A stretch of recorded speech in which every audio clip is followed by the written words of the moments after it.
Hello, welcome to Postcolonial Space. I'm Masood Raja, and today I'll briefly talk about postcolonial international relations or postcolonial IR.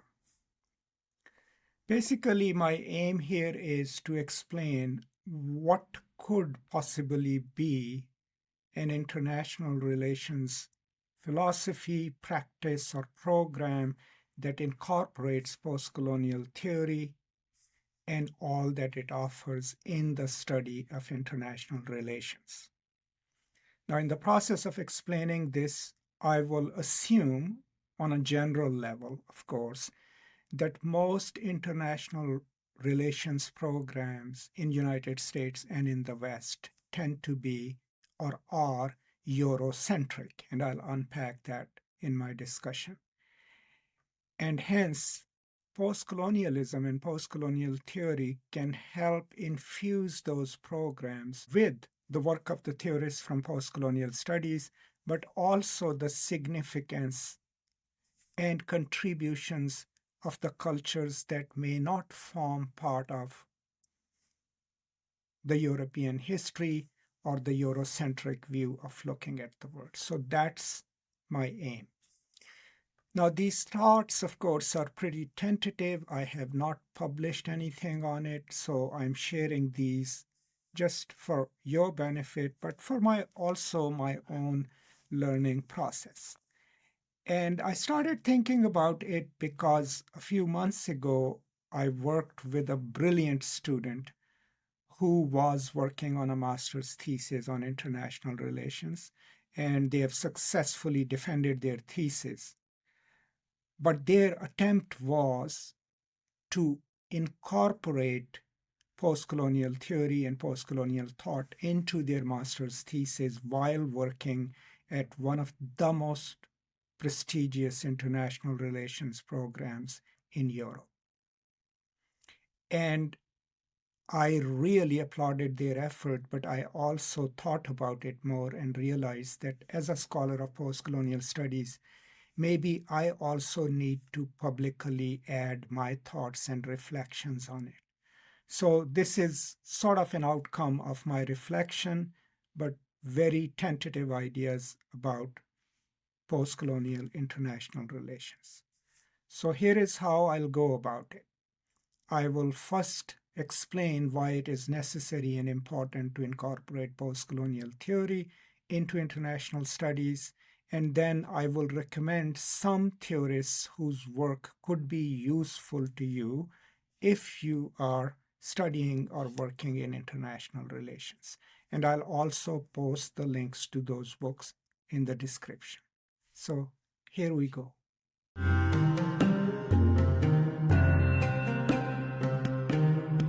So for the sake of this argument, I am starting with a huge generalization, right? And that is that, in my opinion, most international relations programs in the West or general political thinking in the West is Eurocentric, is Americocentric.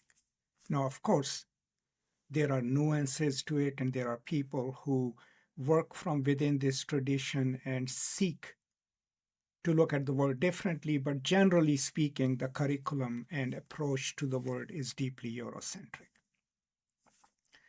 Now, some examples of it is that if you look at any curriculum, if they are looking at history, it's mostly history of monumental events in the West, right? First World War, Second World War. If you're in America, it would be in presidential terms, Wilson's America, Roosevelt's America, right? Or even within America, civil rights movement. And if you look at the world in terms of global politics, previously it was Cold War, like what was Warsaw Pact doing? What was NATO doing, right? The references are pretty Eurocentric. And then they look at the world from that perspective through those milestones to the contemporary time. So the history that emerges out of these programs and this way of thinking is a universalist view of history where the universal is a stand-in for Euro-American history, for the history of the West. So that's one way of looking at it. If you look at economics and how it is explained in developmental theory, which is somewhat associated with international relations, the markers of what constitutes a developed economy are also strictly Eurocentric. So if you've ever looked at the development index in The Economist or any other such journals, it's always number of households with television, number of households with internet access, number of households with access to clean water. Now, these are, of course, universal standards maybe, but they're Eurocentric standards because nowhere in that index is mentioned number of households where children take care of parents, right? Number of households where communities share their resources, because that is not part of the developmental stage by stage universal narrative of development that is part of that way of thinking. Then there is a thinking of the world and history from the point of view of European advancement into Africa, American policy and influence. It is not looked at from the perspective of those who were colonized. What were they thinking? What were they saying? It's always from the point of view of the policies made by Britain, France, America. And then if there is a critical study, it would be how those policies were wrong or how did they go wrong, right? The idea is to use international relations for an understanding of history from a Eurocentric point of view, and then tweak current policy from the point of view of national interest of these nations, but a Euro-American interest and a Euro-American view of the world. That is what I am assuming. Now, why is it necessary to infuse this way of looking at the world with postcolonial theory? Now, at its core level, what does postcolonial theory offer? Now remember, postcolonialism is not one single theory. It's different schools of thoughts. There are postcolonial Marxists, postcolonial socialists, postcolonial post-structuralists, right? But one thing that they share in common is a concern about the 20th and 19th century colonization of the world.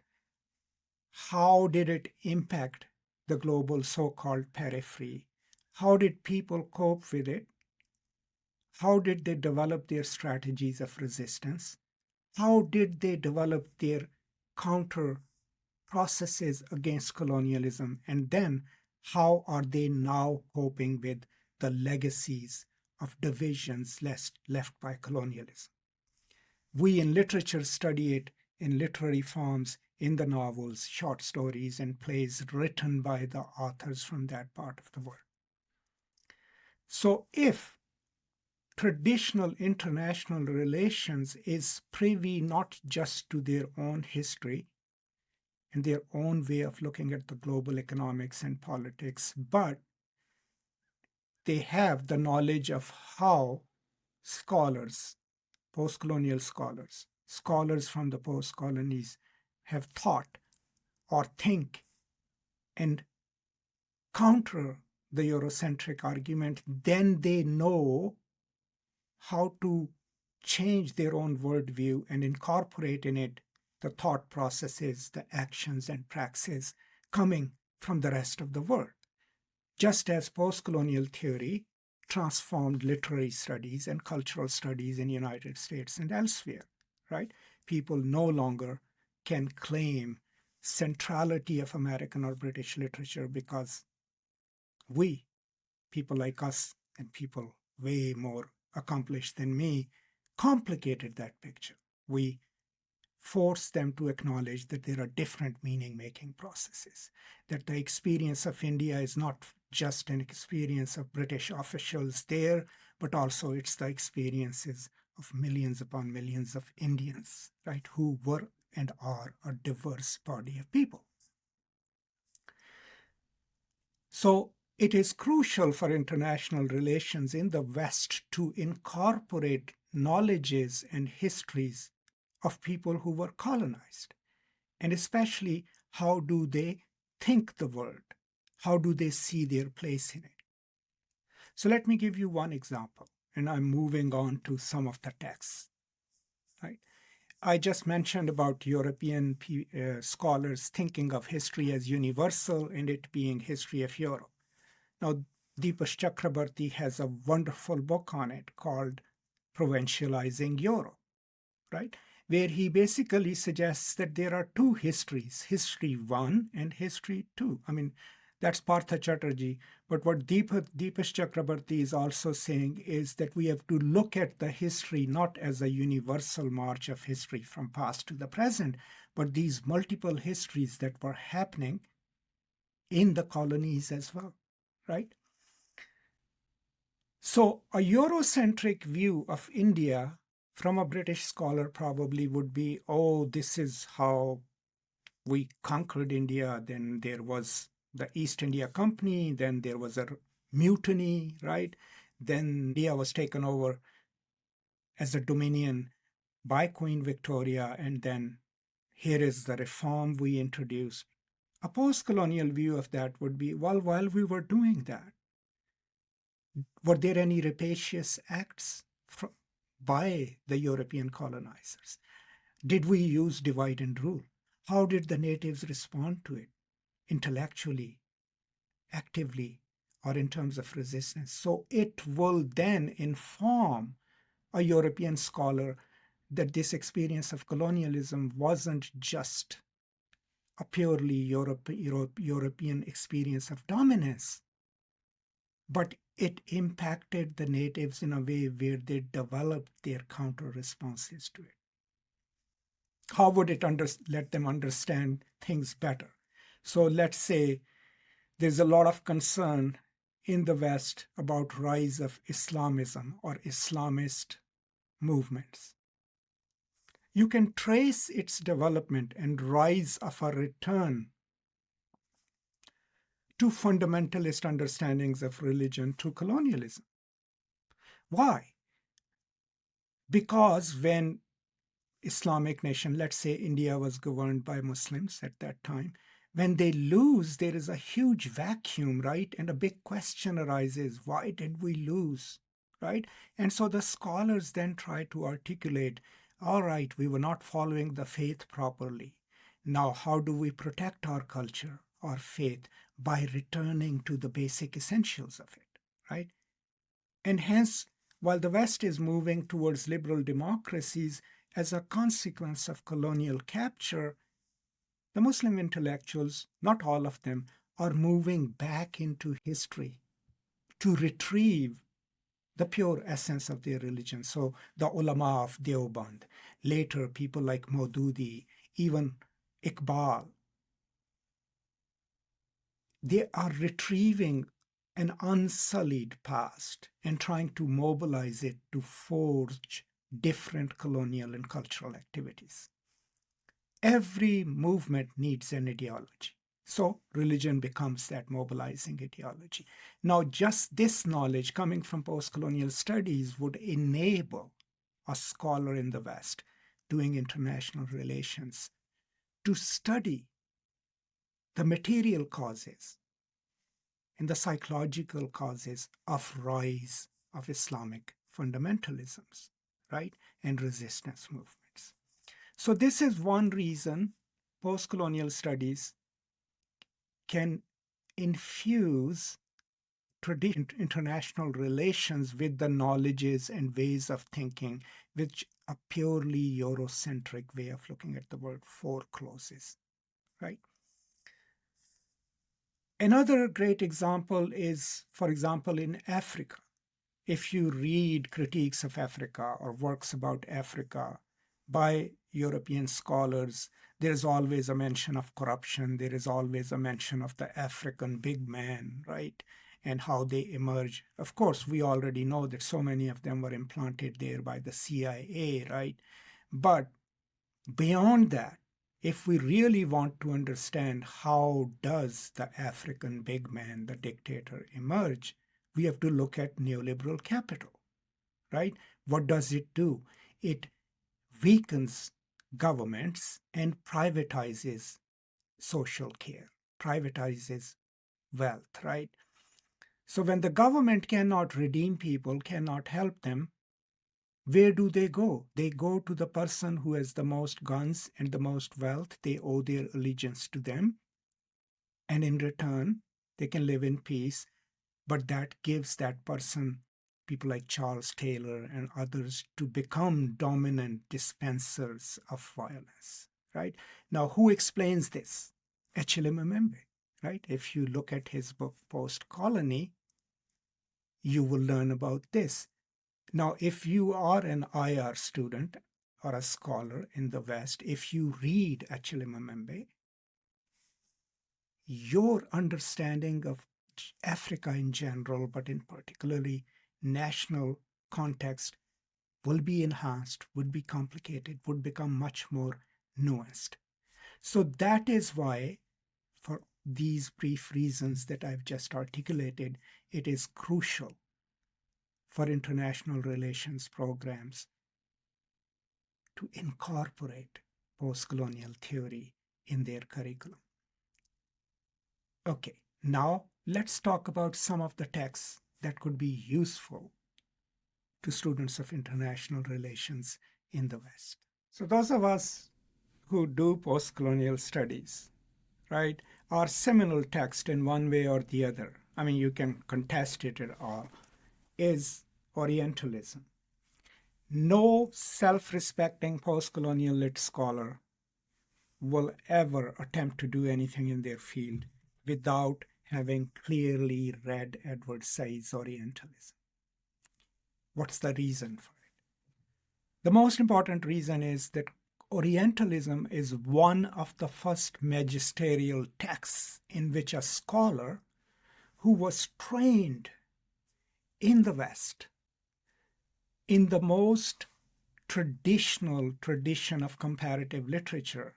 It's a work by a scholar like that who also has a Palestinian heritage, who goes and reads historical, cultural production of England and France about what we now call the Middle East, and points to us that there is a discourse at play here, which he calls Orientalism. And because of this discourse, scholars and travelers to the Orient or to the Middle East, even when they are there, do not really experience the original, the living lives of the Middle East. They are looking at it from this perspective, which he terms Orientalism. Now, if you're an IR student and you read Edward Said, then one thing that will become important and foregrounded in their work is you will always be asking yourself, is this a view that is based in a nuanced understanding of the culture that I'm writing about, or am I being an Orientalist, right? Am I looking at the world from the expectations that have already been created in my mind and the parameters that have already been taught to me? And am I using that knowledge to write about the world and international relations? So Edward Said.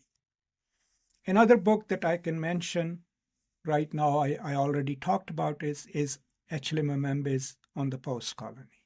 If you really want to understand how neoliberalism interacts and produces the kind of personalities who become African big men, who become the dictators, you need to read Achille Mbembe. When you read it, then your understanding of what's going on in Africa and the rise of dictatorships, right, and poverty will not just be because Africa is Africa, but it will be connected to the policies of your home countries and United States and everyone else, right? Highly recommended. There is another book by Jalal al-Ahmad, who was one of the great scholars from Iran during the Mossadegh era. He was put in prison for this work. This is called Gharb-Zadgi, or Western struckness. In this book, he's talking about Iran, but he talks about how the Iranian elite become hostage to Western way of thinking of themselves, but also how the strings attached to them, how they are pulled into this ambit of Western interests where they start working against the interests of their own people, right? So you could start with that. You could also read Gayatri Spivak, any of her works, but most importantly, her chapter on human rights in other Asias, because that's where she complicates the Eurocentric view of human rights. And instead of universalizing it, she points to the national and other interests that underwrite it, right? She also has a wonderful critique of developmental policies. Right? She famously gives us the example of the stabilizing of lands around the Bay of Bengal, right, to control floods, but which ultimately becomes more destructive, that people can no longer have 2 crops of rice, right? Besides this, it would be important to read the works of people who are writing from the other part of the world, like Samir Amin on economics, right? Amartya Sen on economics. So if you just are doing economic analysis, it would be apt to see how the people upon whose countries, nations, and bodies the writ of your policy is going to be inscribed, how are they thinking back? So overall, I know this is getting a bit too long. The main crux of postcolonial theory has always been to mount a critique of universalized European and American ways of defining the world, thinking about it, and writing about it. And its constant insistence on articulating, recuperating, re-articulating how the natives must have experienced colonialism, how did they write about it, how do they think about it. If you take those insights and put them into your study of international relations, then you will not just be looking at the world from an American interest point of view or British interest point of view or capitalistic interest point of view. You'll be looking at it in a nuanced manner where you will be attentive to your own Eurocentricity, you'll be attentive to your own Americocentricity, but you'll also pay attention to how the people in the world think about their own lives, but about the impact of your policies, past and present. And that would enable you to do the kind of international relations scholarship that is nuanced, that is compassionate, that is humane, and that does not serve just the interest of the powerful, but takes into account the impact of these powerful policies on the majority of this world's people and their lives. So I'm going to stop here. I apologize, this has been a bit too long, but this is my first foray into this topic. These are, as I said, tentative thoughts, and I will try to build on it, but I hope you find some of this useful. Just let me know in the comments if it helped you a little, and any suggestions that you might have. I'll be delighted and grateful for that. Thank you so much for your time.